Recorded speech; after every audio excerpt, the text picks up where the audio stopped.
Hello everyone, good afternoon to all of you.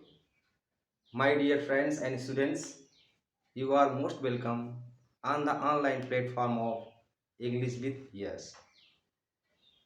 My dear friends and students, आप लोगों का जो स्नेह और जो समर्थन इतना अधिक मात्रा में मुझको मिल रहा है, इसके लिए मैं आप सभी को साधुवाद देता हूँ।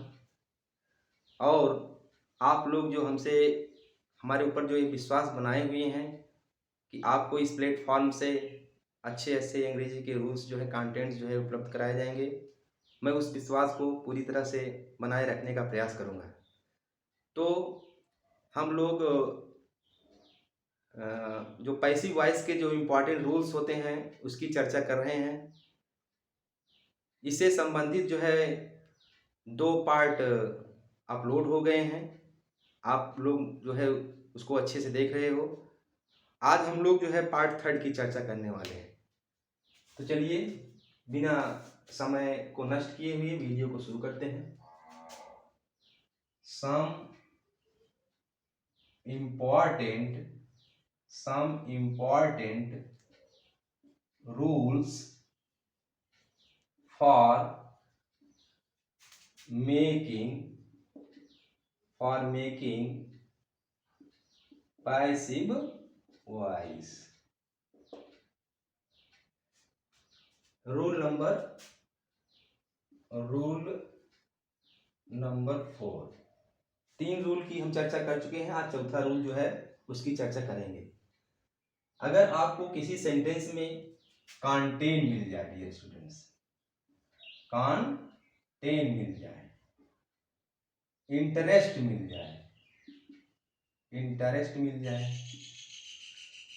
इम्बॉडीड मिल जाए तथा इनगल्फ्ड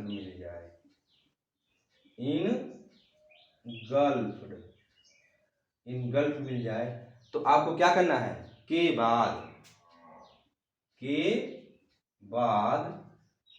के बाद भी आप बाई नहीं लगाओगे। इनके बाद क्या करेंगे? के बाद सदैव पैसिव वॉइस बनाते समय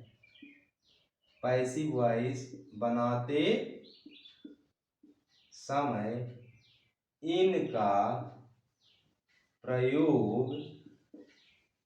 प्रयोग किया जाता है। डियर स्टूडेंट्स, ये जो रूल्स हैं बहुत ही इंपॉर्टेंट रूल्स हैं। सभी प्रकार की कॉम्पिटेटिव एग्जाम्स में जो है इससे संबंधित प्रश्न आते हैं। हाई स्कूल की परीक्षा में, इंटरमीडिएट की परीक्षा में तो प्रश्न आते ही हैं। तो अगर आपको किसी सेंटेंस में कंटेन वर्ब का प्रयोग मिले, इंटरेस्ट का मिले, इम्बॉडिएट का मिले और इनगल्फेड का मिले, तो इसको आप अच्छे से याद कर लीजिएगा कि इनके बाद भी आप बाई नहीं लगाएंगे। इनके बाद किसका प्रयोग करेंगे? इनके बाद आप जो है इन का प्रयोग करेंगे। तो हम लोग चलो उदाहरण के माध्यम से इसको समझते हैं। पहले हम जो है इसका स्ट्रक्चर जान लें कि अगर आपको ये क्रियाएं मिलती हैं तो किस प्रकार का स्ट्रक्चर आप यूज करेंगे। तो सबसे पहले आप क्या लिखेंगे? सबसे पहले आप लिखोगे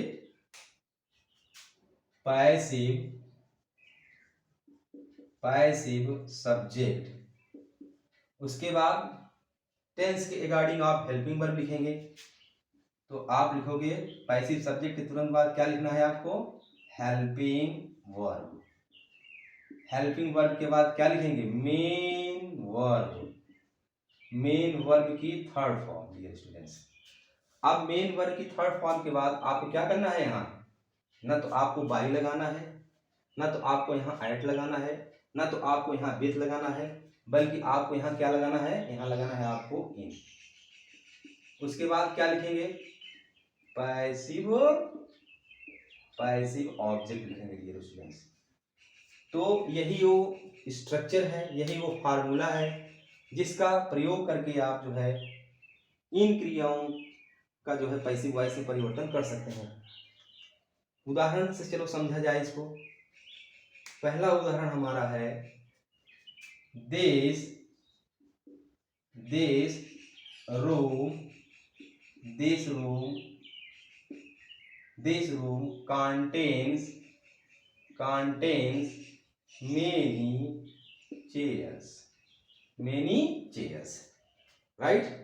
अब देखिए सबसे पहले आप क्या लिखते हो, पैसिव सब्जेक्ट लिखते हो। ये चीज आप अच्छे से जानते ही हैं कि जब हम किसी एक्टिव वॉइस के वाक्य को पैसिव वॉइस में बदलते हैं तो पहला काम क्या करते हो, ऑब्जेक्ट को सब्जेक्ट बना देते हो। तो डियर स्टूडेंट्स इसमें जो है हमारा ऑब्जेक्ट क्या है, मेनी चेयर्स है। इसको हम बनाएंगे सब्जेक्ट हो जाएगा मेनी चेयर्स अब टेंस के हिसाब से ही आपको जो है यहाँ हेल्पिंग वर्ब लगाना है। देखिए यहाँ पर क्या है, दिस रूम जो है सिंगुलर नंबर में है और वर्ब में जो है क्या लगा हुआ है, यस लगा हुआ है। तो अगर कहीं पर हमारा सब्जेक्ट जो है क्या हो, सिंगुलर नंबर में हो और वर्ब की फर्स्ट फॉर्म हो और उसमें यस या यस लगा हुआ हो तो जान लीजिए वहां पर प्रेजेंट इंडेफिनिट टेंस होता है।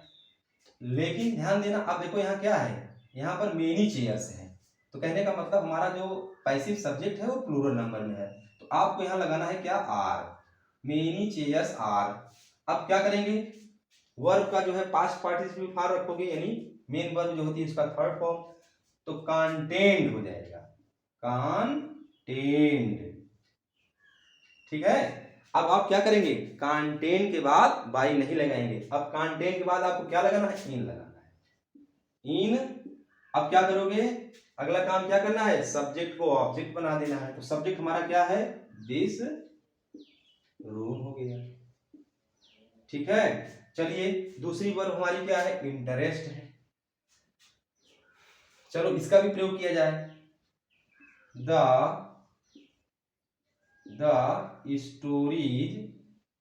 Stories of Premchandra, the stories of Premchandra, Premchandra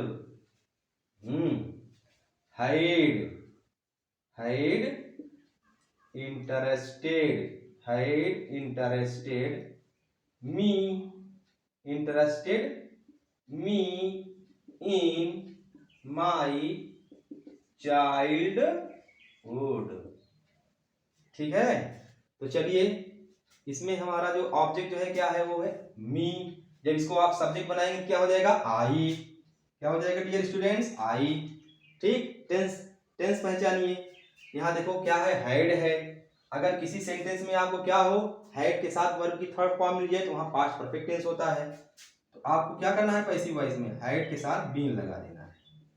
क्या हो जाएगा, आई हैड बीन। अब ये जो वर्ब है उसकी third form interested,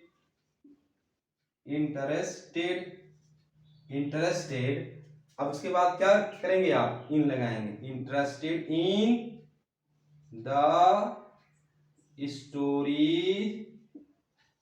stories of Premchand in my childhood. Dear students अगली वर्ब हमारी क्या है, इम्बॉडिएड है। इम्बॉडिएड का मतलब क्या होता है, इम्बॉडिएड का मतलब होता है सन्निहित होना, सन्निहित होना, कोई चीज किसी के अंदर पाया जाना। अब देखो जैसे क्या है, my mother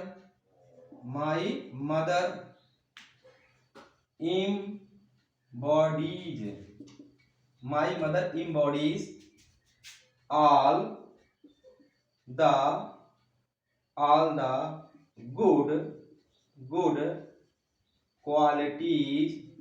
all the good qualities of a woman, dear students।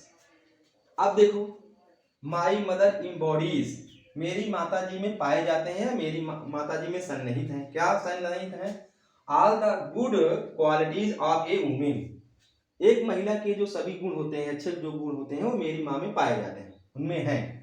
एक चीज ध्यान रखना डियर स्टूडेंट्स, यहाँ भी बहुत सारे स्टूडेंट्स जो है क्या करते हैं, गलती कर जाते हैं। जैसे मान लीजिए कोई क्या होता है, फ्रेज होता है। अगर किसी सेंटेंस में क्या है, वाक्य का जो ऑब्जेक्ट है कोई फ्रेज है तो उसको स्प्लिट नहीं करना चाहिए, उसको तोड़ना नहीं चाहिए। पूरा जो फ्रेज होता है वो वही जो है क्या हो जाता है, पैसिव सब्जेक्ट बन जाएगा।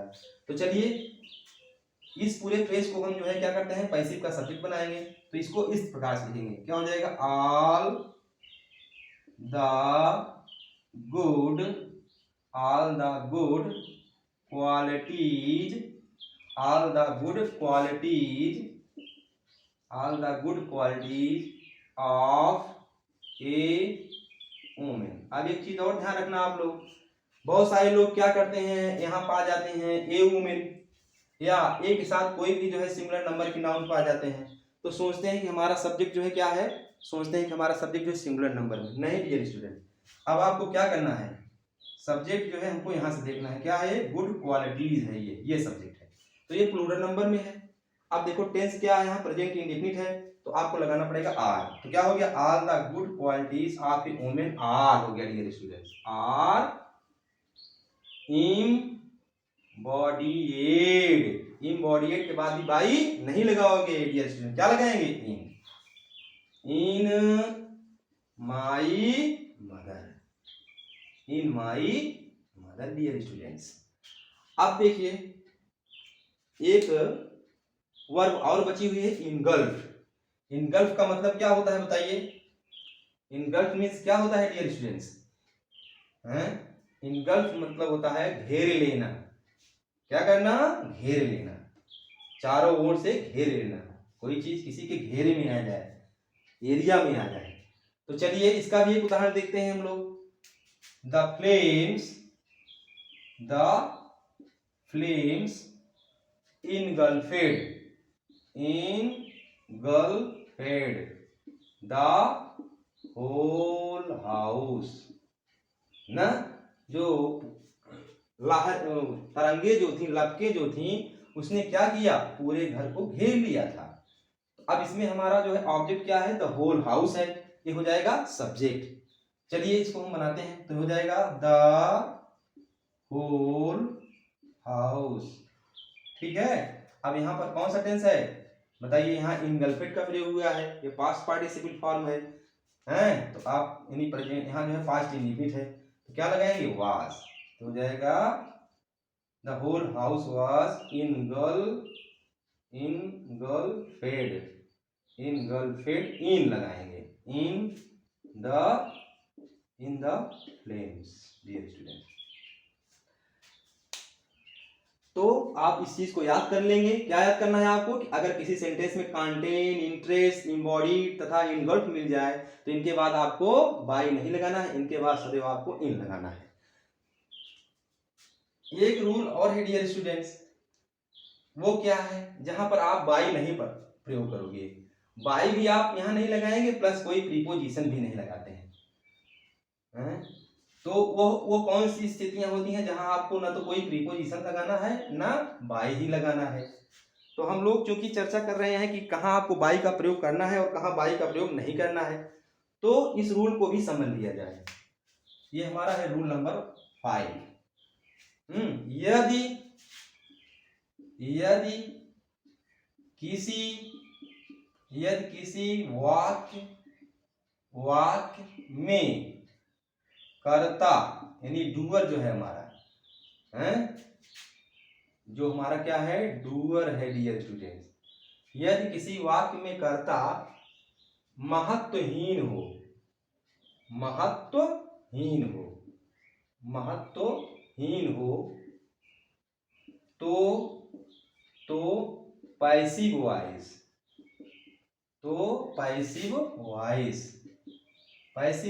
बनाते समय बाई का प्रयोग आवश्यक, बहुत सारे लोग लगा भी देते हैं लेकिन लगाना नहीं चाहिए, आवश्यक नहीं होता है डियर स्टूडेंट्स। अब देखो इसमें कौन कौन से ऐसे नाउन्स हैं या कौन कौन से ऐसे प्रोनाउंस हैं जिनके बाद आपको बाई नहीं लगाना चाहिए। जैसे आपका क्या है, जैसे है आपका समवन, somebody, जैसे आपका क्या है, people, जैसे और क्या है आपका, जैसे आपका है डियर स्टूडेंट पुलिस, पुलिस है, जैसे आपका क्या है दे है, जैसे आपका क्या है बी है, जैसे आपका क्या है क्राउड है, etc. तो अगर किसी वाक्य में क्या हो, आपको ऐसा सब्जेक्ट दे दिया गया हो जिसका या तो महत्व ही नहीं होता है या फिर काम किसके द्वारा किया गया ये भी ना मालूम हो पाए, तो जान लीजिएगा कि वहां पर भी आपको बाई का प्रयोग नहीं करना है। अब देखो जैसे मान लीजिए एक उदाहरण लिया जाता है, अब देखो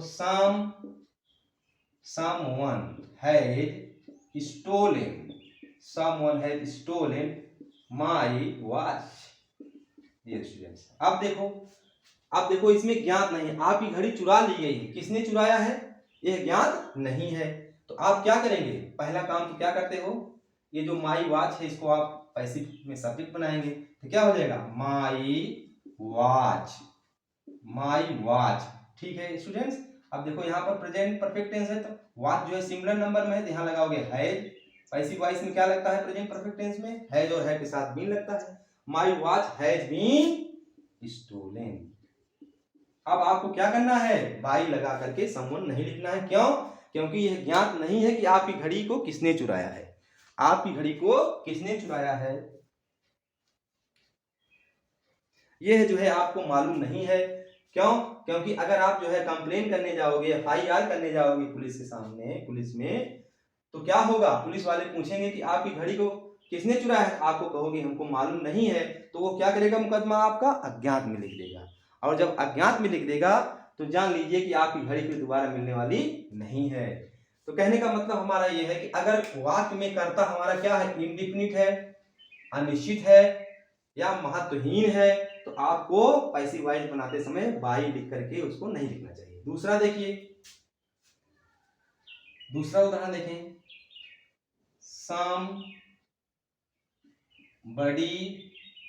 somebody knocked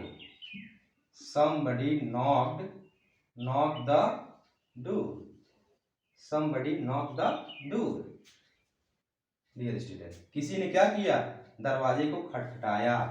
तो अब आपको क्या करना है, ऑब्जेक्ट को सब्जेक्ट बनाना है, तो क्या हो जाएगा, द डोर वाज knocked।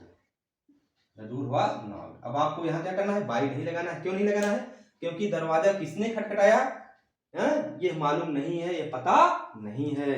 अब अगला वर्ड हमारा जो है क्या है, पीपल है। पीपल माने होता है लोग माने भी क्या हो गया कि क्या है, इसमें काम किसके द्वारा किया गया है, पीपल का मतलब सारे लोग आ जा रहे हैं, तो इसमें भी आपको क्या करना है, बाई नहीं लगाना है। जैसे देखिए, जैसे ये है हमारा पीपल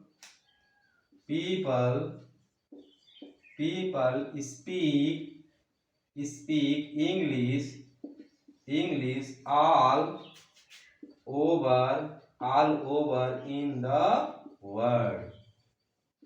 आप लोग जान ही रहे हो कि अंग्रेजी जो है इंटरनेशनल लैंग्वेज है, इसीलिए क्या हो गया है, सारी कंपटीशन जो है, सारी परीक्षाएं जो है उसमें अंग्रेजी क्वेश्चन जरूर आते हैं। अब देखो डियर स्टूडेंट्स, यहाँ ऑब्जेक्ट हमारा क्या है, इंग्लिश है, तो इसको हम बना देंगे क्या, सब्जेक्ट हो जाएगा इंग्लिश। अब देखो स्पीक यहाँ कहने का मतलब प्रेजेंट इंडेफिनिट टेंस, आप लगाओगे इज। इंग्लिश इज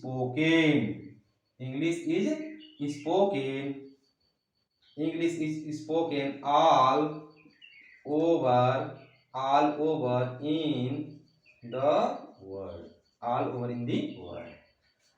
अब पुलिस को भी क्या किया गया है, इसको भी इनडिफिनिट माना जाता है, अज्ञात माना जाता है। कहाँ की पुलिस ने गिरफ्तार किया, किस जिले की पुलिस ने गिरफ्तार किया, अर्थात इसको भी क्या किया गया है, अनिश्चित सब्जेक्ट के रूप में माना गया। जैसे द पुलिस अरेस्टेड